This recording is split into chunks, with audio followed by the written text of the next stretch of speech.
네, 쌍방울 대북 송금 의혹 관련 검찰 조사를 마친 이재명 대표를 두고 검찰과 민주당이 내탁 공방을 벌였습니다. 또 김만배 허위 인터뷰 의혹 관련 공방도 계속되고 있는데요. 오늘 두 분과 함께 이야기 나눠보도록 하겠습니다. 이창근 전 여의도 연구원 부원장, 복기왕 민주당 충남도당 위원장 두 분 나오셨습니다. 안녕하세요. 안녕하세요. 예, 어제 이재명 대표의 검찰 조사가 있었고요. 건강상의 이유로 오후 6시가 좀 지나서 이제 중단이 됐죠. 관련해서 좀 내탁 공방이 있는 것 같은데 일단 민주당에서는 입증할 증거도 없었고 이것은 정치 사냥이다. 이렇게 좀 얘기를 하고 있습니다. 어떻게 좀 듣고 계세요? 사실 민주당의 주장이 사실 엉터리죠. 정치 사냥이 아니라 이 사건이 왜 시작이 됐는지, 이재명 대표에 대한 검찰 조사가 왜 이루어지게 됐는지를 한번 되돌아본다면 결국에는 이화영 전 부지사 그리고 김성태 전 회장의 진술과 법적 정언에 의한 겁니다. 다시 말해서 2019년 11월, 12월에 먼저 있었던 300만 불은 이화영 전 부지사가 이재명 전 경기도지사죠. 보고를 했다. 그렇게 했어요. 그리고 그와 관련해서 그 앞전에 일어난 일단의 사건이 2019년 5월 달에 경기도에서 초청을 해달라는 공문을 북한에 보내게 됩니다. 그리고 2019년 7월 달에 필리핀 마닐라에서 만남을 가지게 됐죠. 그러면서 만약에 이재명 당시 경기지사가 방문하게 되면은 헬기도 띄워야 되고 벤츠 승용차도 필요하고 등등등 요구를 한 거죠. 근데 퉁쳐서 300만 불로 합시다. 이렇게 된 거란 말이죠. 그 다음에 이루어진 것이 500만 불인데요. 500만 불 마찬가지 이것은 김성태 전 회장이 진술을 했습니다. 뭐냐면은 스마트팜과 관련해서 경기도 사업을 자기가 대납했다. 그런 법정 진술입니다. 법정 진술은 검찰 진술과 다르게 어떤 허위 진술일 경우에 처벌을 받게 됩니다. 예. 그 정도로 김성태 전 회장이 법정에서 진술했다는 것은 그만큼 자신이 있다는 것이겠죠. 그리고 팩트란 거겠죠. 그렇게 출발한 500만 불과 300만 불. 지금 현재는 300만 불입니다. 그리고 500만 불도 이재명 당시 경기지사한테 보고가 됐느냐 여부를 검찰이 이제 밝혀야 될 사안인데요. 이런 걸 두고 어떻게 정치 사냥이다, 정치 탄압이다 주장할 수 있느냐 말이죠. 예. 결국 이재명 대표는 피의자 신분입니다. 하지만 이번 조사를 놓고 보면은 네. 피의자 신분이 아니라 가히 일반인들은 생각지도 못하는 검찰 조사를 어떻게 일방적으로 중단하고 조서에 서명 날인다 하지 않고 예. 그렇게 끝냈단 말이죠. 이것이 정말 야당, 제1야당의 대표의 특권이라고 볼 수 있는 겁니다. 예. 자신이 누린 특권. 그래서 이것은 정치, 검찰, 정치 탄압이 아니라 이재명 대표의 피의자인 자신이 누린 자신만의 특권이다. 저는 이렇게 보고 싶습니다. 실제로 검찰이 어제 조사 이후에 입장문을 냈는데 이 대표가 조사에 협조하지 않았다 이렇게 말을 했고 말씀하신 것은 지금 특권을 누렸다고 좀 말씀하셨거든요. 검찰 조사를 5번씩이나 받는 특권을 누리고 있죠. 역대 어느 야당 대표가 검찰 조사를 그렇게 많이 받은 적이 있나요? 정치를 안정화시키기 위해서는 야당 대표가 정치인이고 그 정치인과 관련된 어떤 범죄가 있을 때에는 정치적 파장을 최소화시키기 위해서 노력합니다. 왜냐하면 네. 결국은 사회적 혼란이 그 정치 지지자들의 어떤 찬반 의견으로 나눠지고 결국은 이것이 이제 국론이 분열되기 때문에 네. 최대한 정치적인 어떤 후유증을 최소화시키기 위한 방법을 동원해 가면서 수사를 하고 혹은 뭐 재판을 하고 이렇게 하는데 네. 지금은 이제 5번째 진행됩니다. 그러면서 아까 말씀드렸던 것처럼 이미 범죄자다라고 이제 낙인 찍고 말씀하시는데 이것이 애초에 시작은 그 쌍방울이 이재명 당시 그 도지사의 변호사비 대납을 한 의혹이 있다라는 것으로부터 시작된 거 아니겠습니까? 예. 그러면서 범죄자로 완전히 결정을 했었어요. 언론과 일부 언론, 보수 언론과 국민의힘 같은 경우에는. 그런데 변호사비는 없어졌습니다. 지금.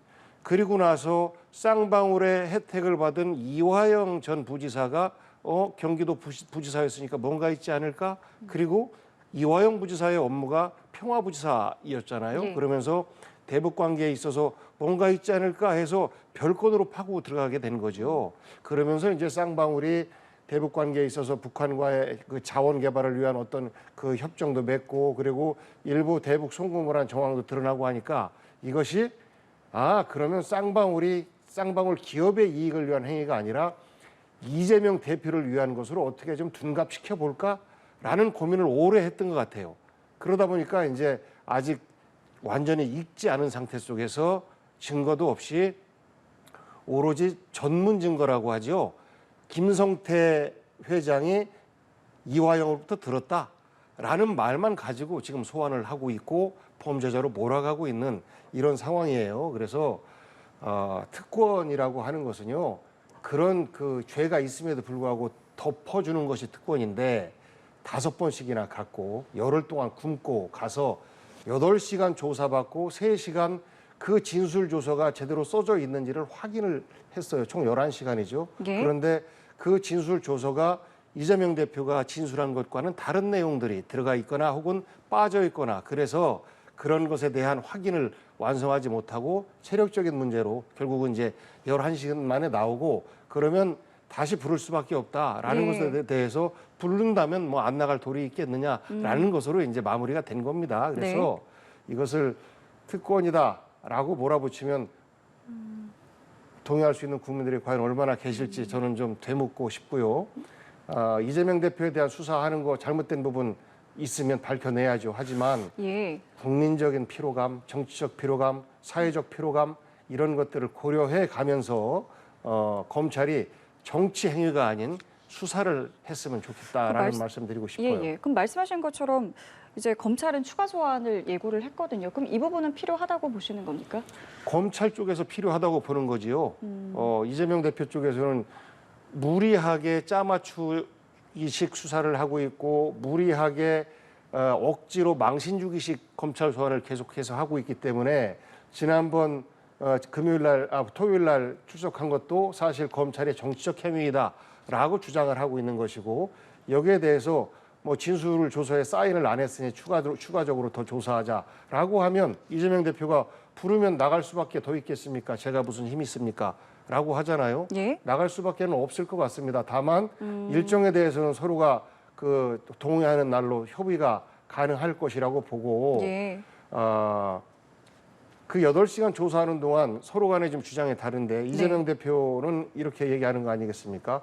사건과 아무 상관없는 경기 도정에 대해서 자꾸 물어보고 예. 결국은 시간 끌기 위해서 또 정상적인 답변을 안 한다라고 이재명 대표를 공격하기 위해서 무려 8시간을 조사를 했으면 그 본인들이 생각하고 있는 혐의의 핵심으로 충분히 들어갈 수 있는데 그런 것들에 대해서 오히려 미적거린 것이 바로 검찰이다라고 주장을 해요. 그러니까 누구의 주장이 예, 100% 옳은지는 우리가 확인할 수 없습니다만 네. 검찰이 부르면 또 가겠다라고 하는 것이 이재명 대표의 입장이니 이것에 대해서도 또 안 갈 거면서라는 그런 거짓말이다라는 정치 공격은 안 했으면 좋겠습니다. 예. 무죄 추정의 원칙을 민주당에서 주장하면서 검찰의 소환에 사실 제대로 응대하지 않은 게 사실 민주당 이재명 대표입니다. 그리고 5번을 소환한다 이렇게 말씀하셨는데요. 일반인들은 하나의 사건으로 몇 번을 소환을 받을 수도 있습니다. 하지만 야당 대표이기 때문에 예우를 해준 겁니다. 그리고 5번은 사건이 다 각각입니다. 그 정도로 이재명 대표의 혐의가 많다는 것이죠. 대장동, 백현동, 성남FC, 그리고 선거법, 그리고 이번에 쌍방울 대북 송금까지 사건이 다 다릅니다. 각각의 사건에 한 번씩만 부른 거고요. 이때까지 보십시오.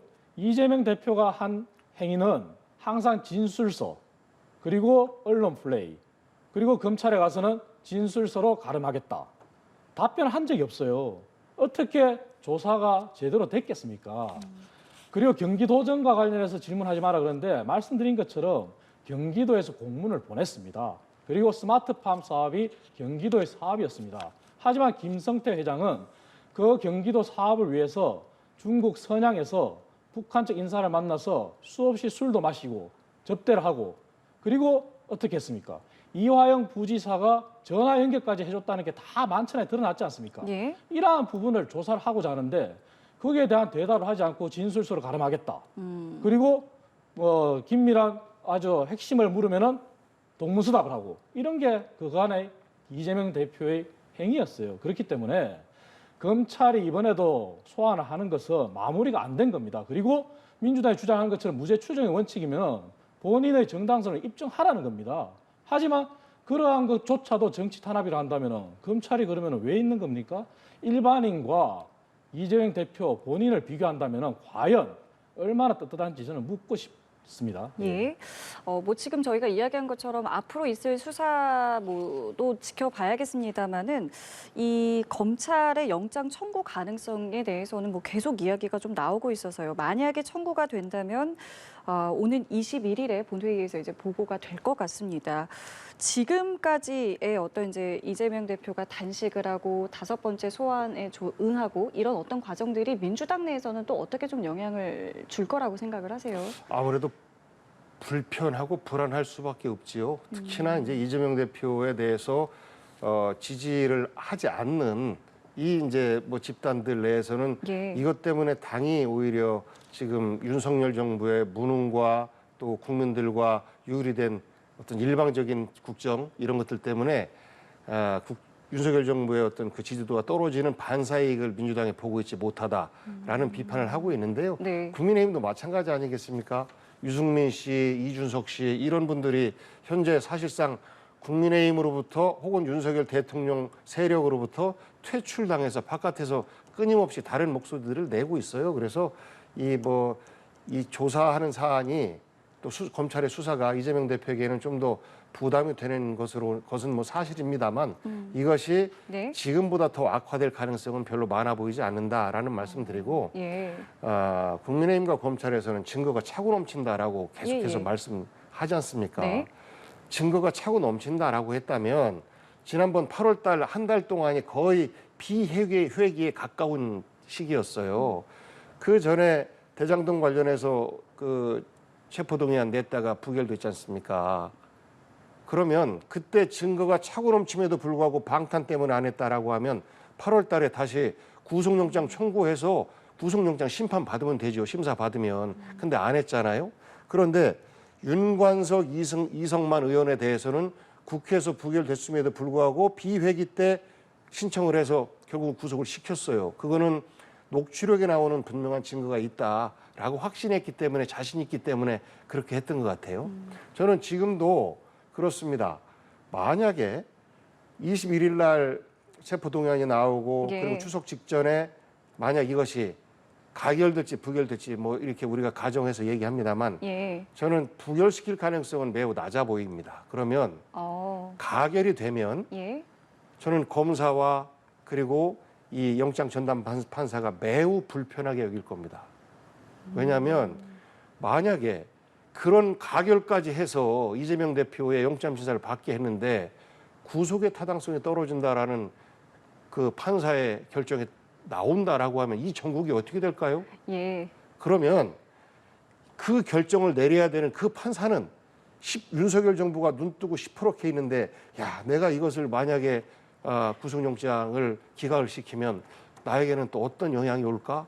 또 그 대법원장 산하에서 잘못된 재판이다 이렇게 예, 예. 정치 공격할 게 뻔한데 라고 해서 네. 아마도 국회에서 부결해 주기를 검사도 판사도 간절히 바라고 있을 거예요. 알겠습니다. 뻔히 눈에 보입니다. 그러니까 지금 말씀은 사실 가정에 가정을 더한 건데 그 대전제가 사실 검찰의 증거 능력이 그렇게 지금 뭐가 확보되지 않을 것이다라는 말씀이시거든요. 저는 그렇게 보지 않습니다. 왜냐하면 이화영 전 부지사의 검찰 진술 그리고 김성태 전 회장의 법정 진술만 가지고도 이재명 대표의 혐의는 충분히 입증이 된다. 저는 이렇게 보는데요.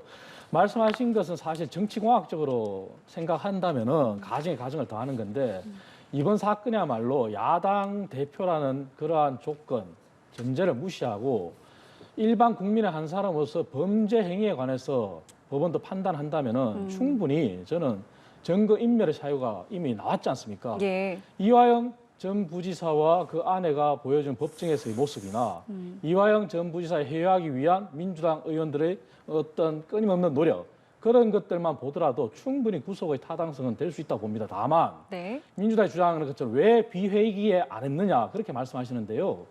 조사를 하지 않고 만약에 구속영장 청구했다? 그럼 또 민주당이 뭐라고 얘기하겠습니까?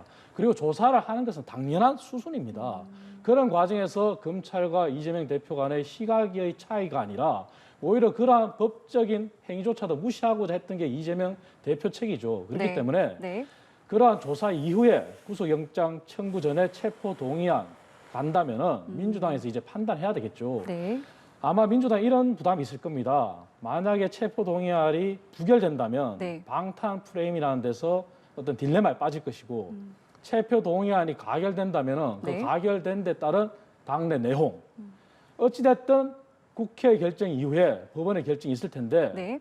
다시 한번 말씀드리지만 국회의 결정도 존중받아야 되지만 법원의 결정도 더 이상 정치권에서 왈가불가할 게 아니라 정치공학적이지 않게 법원에서 정확하게 일반인들이 어떤 받았던 그러한 것과 동일하게 야당 대표란 특권을 무시하고 판단한다면은 아마 국민적인 갈등은 없을 거라고 생각합니다. 짧게 말씀드리면 그러기 때문에 검찰의 그 체포동의안이 꽃놀이패다라고 하는 거예요. 이래나 저러나 민주당에게는 불리하고 국민의힘에게는 유리하기 때문에 그것을 알고 있기 때문에 검찰이 지금 정치행위의 최선두에 서서 정치행위를 하고 있다라고 비판하는 것이고 네. 조사 없이 영장 청구를 어떻게 하느냐라고 말씀하셨는데요. 조사 다 했잖아요. 대장동도 했고 백현동도 했고 성남 FC도 했어요. 이건 쌍방울이라서. 쌍방울 안 했지 않습니까? 아니, 잠깐만 그러니까 쌍방울은 구속시켜놓은 상태에서 하면 되잖아요. 이건 조사 중인 거고 그 나머지 3개도 증거가 차고 넘친다고 했으면 그 3개만 갖고도 구속영장 비회기 때 얼마든지 청구할 수 있어요. 그다음에 구속시켜놓고 나서 그 다음 그 추가 소환을 하고 추가 기소를 하고 얼마든지 가능하거든요. 그런데 증거가 없기 때문에 비회기 때 예. 영장 청구를 못한 거로 보여집니다. 예. 아까 말씀드린 것처럼 아마 검찰이 이렇게 A 안으로 플랜을 가면은 그대로 민주당은 비난할 것이고 비행위로 하면은 비행위대로 또 비난할 것이고 민주당은 아마 어떠한 검찰에서 행위를 했더라도 비난할 게 뻔합니다. 그래서 검찰이 구속을 시켜놓고 조사를 해도 되지 않느냐 그렇게 말씀하시는데 그건 맞지 않고요. 말씀드린 것처럼 검찰이 정치 행위를 하는 거 아닙니다. 검찰은 증거 앞에서 조사를 통해서 말을 하고자 하는 거고요. 오히려 민주당 정부 시절에 검찰이 어떻겠느냐. 그때 당시에 문재인 정부에서의 검찰이 정말 칠문검사, 정치검찰이었기 때문에 이런 모든 것이 나타나지 않았겠죠. 그렇기 때문에 검찰에 대해서 그렇게 말씀하시는 건 적절치 않다고 생각합니다. 맞습니다. 알겠습니다. 정치검찰을 검찰총장을 시켜서 지금 나라가 이렇게 혼란스럽습니다. 그 부분 잘못했습니다. 문재인 정부에서. 이 주제는 뭐 앞으로도 계속 좀 진행될 부분이니까요. 주제를 좀 넘겨보겠습니다. 허위 인터뷰 논란과 관련해서 국민의힘에서 과방위 현안 질의도 필요하다. 청문회도 해야겠다. 이제 이것을 제안하겠다고 합니다. 물론은 단독으로 열긴 좀 어려운데 좀 어떤 제안이라고 좀 생각을 하십니까? 국면 전환을 하기 위해서 단단히 벼렀던 것 같습니다. 왜냐하면 지금 후쿠시마 오염수 관련해서도 국민적인 분노가 높죠. 예. 특히나 홍범도 장군 흉상 이전과 관련해서 국민들이 도대체 왜 이래? 우리가 항일투쟁까지도 부정받아야 돼? 라고 걱정을 하고 있는 데다가 대통령께서는 노골적으로 민생보다 중요한 건 이념이다라고 말씀을 하셨어요. 이런 대통령이 어디 있었습니까? 그래서 현재 여러 가지로 어려운 데다가 그 해병대 그 최수근 상병 사망 사건과 관련해서도 여러 가지 국민적인 의혹이 있으니까 국면 전환의 일환으로 과거 묵혔던 사건을 지금 끄집어내고 있는 거라고 저는 생각이 되는데 여기에다가 이동관 방통위원장이 임명되면서 본격적으로 윤석열 대통령과 이동관 방통위원장 발 언론 길들이기의 시작이 조그마한 언론이었던 뉴스타파, 윤석열 정부 입장에서는 눈에 가시 같은 이런 언론을 손보기 시작하면서 여기에 이 기사와 연관된 다른 그 언론사들에 대해서도 일부분 그 인터뷰와 관련돼서 일부분에 대해서 100% 모두 다 공정하게 표현한 것은 아닌 것이 현재 드러났기 때문에 예. 손보기를 시작하는 것인데요. 이 부분이 어느 법 위반인지 좀 밝혀졌으면 좋겠어요. 혐의라도. 현재 검사 10명을 여기에다 투입을 했다라고 하는데 선거법 위반이면요. 이미 대선 지난 지 1년 6개월 지났습니다. 선거법 공소시효는 6개월이에요. 그러면 결국은 뭐 신문법 이런 정도 위반일 것 같은데 이걸 가지고 이렇게 오도방정 떨어가면서 마치 이 기자들과 이 사람들은 총살감이다라고 김기현 대표가 이야기하는데요. 이런 사람들 총살감이었으면 검찰 간첩 조작을 했던 검사는 총살감 아닙니까? 그리고 유서 대필에 참여했던 그런 검사들 당시 여당 쪽에서 승승장구하는 정치인으로도 활동하고 있는데 예. 그런 사람들은 총살감 아닌가요? 여당 대표가 이렇게까지 얘기해서는 안 되고 네. 저는 그저 언론 길들이기의 출발점에 불과하다라고 생각합니다. 그 말씀 중에 대통령이 민생보다 이념이 중요하다라고 했다고 하셨는데 민생보다 무엇보다 이념이 중요하다라고 한 것은 예. 그 안에는 민생이 다 포함되어 있는 거 아니겠습니까? 그러니까 제 말이 오히려 민생보다라고 하는 것은 또 허위다라고 얘기할 수 있는데 그 어떤 것보다 이념이 예, 중요하다라고 하는 것은 사실이에요. 그 어떤 것 국민이 가장 중요하게 여기는 것은 민생인데 그렇기 때문에 민생보다 이념이 중요하다라고 하는 것으로 얼마든지 받아들일 수 있다라는 겁니다. 예, 지금 말씀하신 것은 결국에 이게 국면 전환용이다라고 말씀을 하셨고 실제로 이제 민주당에서는 그래서 정부 내각을 총사퇴시켜야 한다. 그리고 말씀하신 이 최상병과 관련해서 이종섭 국방부 장관도 탄핵을 시켜야 한다. 뭐 이렇게까지 지금 나오고 있거든요. 어떻게 좀 보십니까? 민주당이 주장하는 거야말로 사실 국면 전환용이죠. 당 대표의 사법 리스크를 벗어나기 위한 국면 전환용이라고 보는데요. 먼저 대통령의 말씀을 좀 바로 잡으면 대통령께서는 경제에 관해서 굉장히 중요하게 강조하셨습니다. 그리고 지금 해외 순방도 사실 경제 순방입니다. 그리고 대통령이 말씀하신 것은 이념을 강조한 게 아니라요. 자유민주주의 국가에 피해를 주고 그러한 체제를 위협하는 세력에 대해서 나름의 조치가 필요하다. 우리 사회가 경각심을 가져야 된다. 그런 말씀이시지 민생 경제를 결코 무시하거나 그런 건 아닙니다. 늘 그거를 강조하셨습니다. 국무회의나 뭐나. 그리고 민주당에서 지금 추진하고 있는 게 제가 국면 전환용이라고 말씀드린 이유는 사실 저희 당이 주장하는 어떤 여론 조작, 대선 조작 이것을 저희는 대선 공작 게이트로 규정했는데요.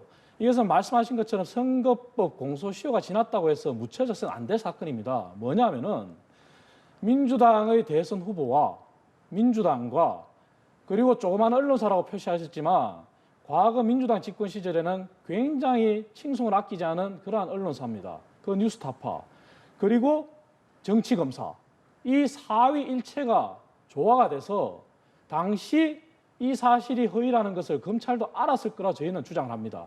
하지만 당시 친문검사, 정치검사가 덮었던 겁니다. 그래서 대선 투표 3일을 앞두고 어떻게 했습니까? 당시 대선 후보였던 이재명 대선 후보가 방송 토론에서 그런 것을 윤석열 마치 후보가 대장동의 몸통인 것처럼 바꾼 거지 않습니까? 이것이 어떻게 그냥 넘어갈 일입니까? 바로 잡아야 될 부분은 바로 잡아야 되고요. 이렇게 여론을 조작하고 공작하는 언론사는 정말 일벌백계 해야 되겠죠. 그렇기 때문에 이것을 국면 전환용이다 이렇게 볼 수는 없고요. 민주당의 행태가 지금 민생을 주장하지만 저희 당이 지금 내놓은 법안이 200개 정도 법안이 넘습니다. 민생 법안이. 정부에서 내놓은 법안도 있고요. 그런 모든 법안이 지금 잠자고 있는 것이 국회 현실입니다. 그래서 그런 부분들을 먼저 처리하고 적극적으로 그런 다음에 민주당에서 주장하는 그러한 국정조사라든지 특검이라든지 그런 걸 주장한다면은 아마 국민들이 납득하고 지지를 하시겠죠. 예, 그 이종석 국방부 장관 해임 요구에 대해서는 어떻게 보세요? 그 부분은 당연히 민주당에서 주장을 할 수도 있고 저희 당 내부에서도 나름의 어떤 우려를 가지고 있는 목소리도 있습니다. 그리고 이 사건에 대해서 채모 상병의 죽음이 헛되어서는 안 된다고 저희도 나름 생각하고 있고요. 다만 저희가 우려하는 것은 이것을 윤 대통령의 어떤 지시나 윤 대통령까지 끌어들여서 민주당 일부에서 대통령 탄핵까지 운운하는데요. 그것도 국회의 대정부 질문에서 그것은 좀 도가 지나치다고 생각하고요. 이 부분에 대해서는 아마 앞으로 박 대령의 수사라든지 여러 가지 사안에 있어서 더 전모가 또 명확히 밝혀지겠죠. 그래서 이 부분을 가지고 민주당이 지나치게 대통령까지 끌어들여서 정치 공세라고 대통령 탄핵까지 가는 탄핵 운운하는 것은 지나치다 그렇게 말씀드리고 싶고요. 예, 반론하시겠습니까? 이거야말로 국기를 흔드는 사건이죠. 우리 군의 사기를 떨어뜨리고 있고 지금 해병대에 그러면 우리 정예 군대의 상징인데 이 사기가 다 떨어지고 있어요. 여기에 안타깝게 생명을 잃은 병사의 책임이 지휘 책임이 어떻게 돼 있느냐라는 것을 공정하게 수사하던 수사단장이 갑자기 항명죄로 기소가 되고 여기에 무슨 일이 있었느냐라고 하니까 VIP가 진노했다, 경로했다라는 말을 들었다는 것 아니겠습니까? 그러면서 갑자기 혐의자를 특정하지 말아라라고 하면 수사하지 말아라는 말하고 똑같잖아요. 이것을 국방부 장관이 지시했다라는 것이 이미 다 드러났어요. 네. 법률을 분명하게 위반한 겁니다. 이 법률을 위반한 그 장관에 대해서는 당연히 책임을 물어서 해임해야 되는 것이고 사법 처리를 받게끔 해야 되는 거예요. 그런데 뭐 이 정부가 그렇게 안 하고 있으니까 국회에서는 그동안에는 정치적 행위로 해서 해임 건의안이라는 카드를 썼었는데 예. 이 부분에 대해서는 분명하게 탄핵시키고 탄핵에 따른 헌법재판소에서의 법률 위반을 입증할 자신이 100% 있기 때문에 예. 이것에 대해서는 탄핵을 시켜야 된다라는 방향으로 현재 민주당에서는 진행을 하고 있고 대통령과 상관없다라고 하는데 잘 진행됐던 수사가 갑자기 대통령 없이 혹은 대통령이 만약 빠졌다라고 하면 그 최고의 군 수뇌부 누군가가 개입이 돼 있겠죠. 그런데 그런 누군가가 아니고 대통령실과 실제 그 해당 그 군부대와의 어떤 연락 주고받은 것 이런 것들이 수사단과의 주고받은 것 이런 것들이 다 나오는 것 아니겠습니까? 여기에서 뭐 전에 들은 말로는 예. 이런 것 가지고 사단장까지 자르면 어떻게 하란 말이야라고 하면서 대통령이 진노했다라는 말까지도 흘러나오고 있어요. 그래서 네. 이 부분은 정말로 국기문란이다라고 생각해서 그냥 묵고할 수가 없습니다. 하나 말씀드리면요. 저희가 간과하고 있는 부분이 있습니다. 군 내에서의 성범죄 사건이나 민간에서 일어난 사건에 관해서는 수사 권한이 민간에 있습니다. 그래서 경찰에서 수사하는 게 원칙입니다. 하지만 군에서 먼저 조사를 하고 그래서 이첩을 하는 겁니다. 그 관계에 있어서 군이 민간에서의 영역, 민간에서 경찰에서 조사를 해야 되는 권한을 지나치 침범해서 그것을 앞서 나가서 하지 않았느냐 하는 그러한 부분들도 우리가 한번 살펴봐야 되고요. 그래서 문재인 정부 때 세웠던 원칙이 성범죄와 민간에서 일어난 군에 관한 사건에 관해서는 민간, 경찰에서 수사하는 게 원칙이다 하는 이 부분에 대해서 한번 조명해보고 이것을 오히려 특정인 누군가가 악용한 거 아닌가 그런 것도 한번 되짚어볼 필요가 있습니다. 알겠습니다. 시간이 잠깐 특정이라면 박정훈 대령이 누구나 악용했다라는 말씀드린 줄 말로 알았습니다. 들릴 수가 네. 있습니다. 매우 심각한 이야기입니다. 이 문제는. 뭐 앞으로 뭐 이 부분이 어떻게 진행되는지는 저희가 좀 지켜봐야겠고요. 그럼 오늘 두 분과의 인사는 여기서 마무리 짓도록 하겠습니다. 인사드리겠습니다. 이창근 전 여의도연구원 부원장, 복기왕 민주당 충남도당 위원장 두 분과 함께했습니다. 오늘 말씀 고맙습니다. 맞습니다.